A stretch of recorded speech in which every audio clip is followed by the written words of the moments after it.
پہلے تو فرمائے دیجیے گا کہ چند اہم سیاسی رہنماؤں نے تو صرف اپنے لیڈر سے نہیں بلکہ سیاست سے ہی کچھ دیر کے لیے بریک لینے کا اعلان کیا تھا، لیکن فقط ہفتے کے اندر اندر آپ نے دیکھا کہ فواد چودھری بھی، عمران اسماعیل صاحب بھی آج ایک پریس کانفرنس کر کے گئے ہیں، اور 3 ممکنہ دھڑے ہیں جو سامنے آئے ہیں۔ ابتدائیے میں بھی ہم نے بتایا مکمل کنفیوژن ہے، کہنا کیا چاہ رہے تھے، کیا گئے، کس کے لیے کہہ گئے، کرنا کیا چاہ رہے ہیں، تھوڑی روشنی ڈالیے۔ یہ کوئی مہمہ نہیں ہے، یہ اصل میں فواد چودھری صاحب جو ہیں ان کے بارے میں جو میری انفارمیشن ہے وہ یہ ہے کہ ان کے معاملات جو ہیں وہ 9 مئی سے پہلے ہی چل رہے تھے، اور انہوں نے تو آپ کو پتا ہے کہ انہوں نے تو پریس کانفرنس نہیں کی، انہوں نے تو ایک ٹویٹ کے ذریعے یہ کہا جی کہ میں سیاست سے علیحدگی کا اعلان کر رہا ہوں۔ تو اب اگر سیاست سے علیحدگی کا اعلان کر دیا ہے تو آپ 3-4 دن کے بعد پھر اڈیالہ جیل پہنچ گئے ہیں، اور آپ شاہ محمود قریشی صاحب سے ملاقات کر رہے ہیں، آپ کے ساتھ عمران اسماعیل صاحب بھی ہیں، اور عمران اسماعیل صاحب نے جو ہے وہ ایک ویڈیو سٹیٹمنٹ میں کہا تھا جی کہ شاید یہ میری آخری سیاسی گفتگو ہو۔ تو پہلے تو ان کو یہ بتانا چاہیے تھا یا ان سے یہ پوچھا جانا چاہیے تھا کہ یہ آپ نے تو سیاست سے علیحدگی کا اعلان کیا تھا، اچانک آپ دوبارہ سیاست میں کیسے وارد ہو گئے،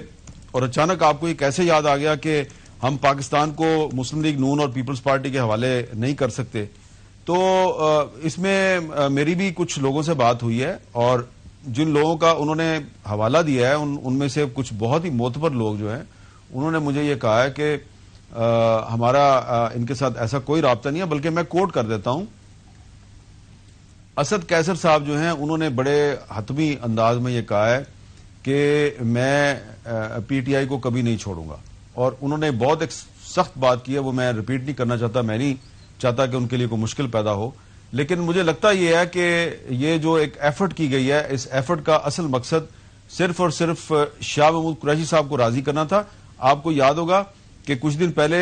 اسلام آباد ہائی کورٹ سے شاہ محمود قریشی صاحب کی ضمانت ہوئی تو وہ باہر آئے اور ان کو گرفتار کر لیا گیا، پھر اسی دن اس سے اگلے دن اسد عمر صاحب کی ضمانت ہوئی، وہ باہر آئے، ان کو گرفتار نہیں کیا گیا، وہ سیدھے نیشنل پریس کلب میں آئے، انہوں نے پریس کانفرنس کی۔ تو اب اسد عمر صاحب جو ہیں وہ بظاہر تو کہہ رہے ہیں جی میں نے پی ٹی آئی نہیں چھوڑی، لیکن لگتا یہ ہے کہ انہوں نے پی ٹی آئی